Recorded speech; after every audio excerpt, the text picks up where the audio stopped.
দোসরা জুন সন্ধ্যায় lake town মুক্ত মঞ্চে একটি সাংস্কৃতিক অনুষ্ঠানের আয়োজন করেছিল। এটি ছিল রবীন্দ্রনাথ ঠাকুর এবং কাজী নজরুল ইসলামের প্রতি একটি দুর্দান্ত শ্রদ্ধাঞ্জলি। অনুষ্ঠানে আবৃত্তি, গান, শ্রুতি নাটক, নৃত্য ও নাটকের কোলাজ দেখা যায়। অংশগ্রহণকারীদের মধ্যে লেক টাউন ঐক্যতান সিনিয়র সদস্যরাও অন্তর্ভুক্ত ছিল।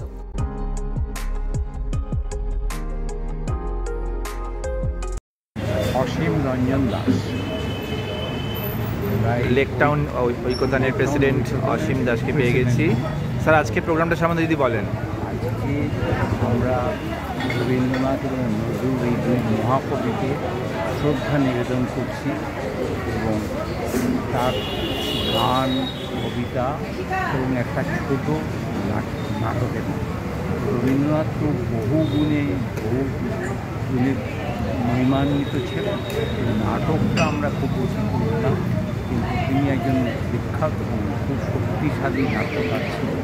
তার একটি ছোট ব্যঙ্গ কৌতুক নাট্য অভ্যুদয়, আমরা সেটা অভ্যর্থনা, সেটা আমরা আজকে উদযাপনের চেষ্টা করছি।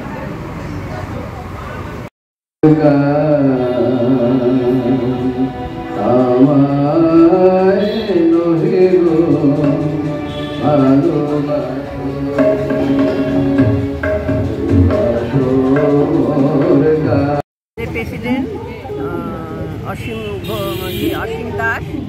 আমাদের প্রত্যেক বছরই, আমার নাম হলো ভারতী মিত্র। আমরা প্রত্যেক বছরই আমাদের রবীন্দ্র নজরুল সন্ধ্যা হয়। আমরা প্রত্যেকেই কবিতা, গান এসব নানাভাবে আমরা অংশগ্রহণ করি।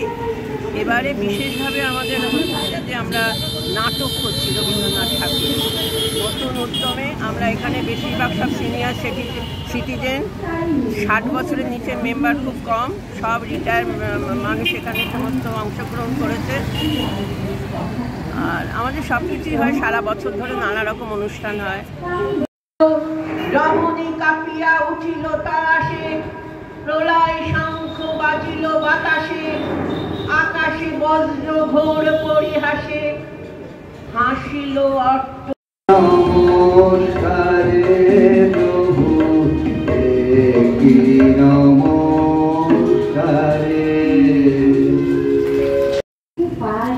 আমি সুমা কর।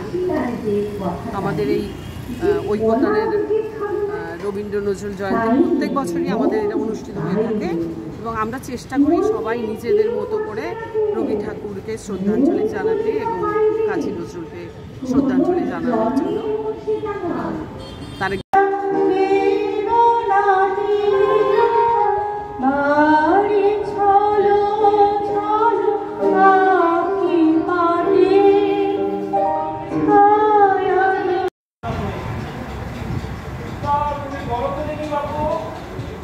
হত্যাকাণ্ডে জটায়ুর মৃত্যু হলো কেন?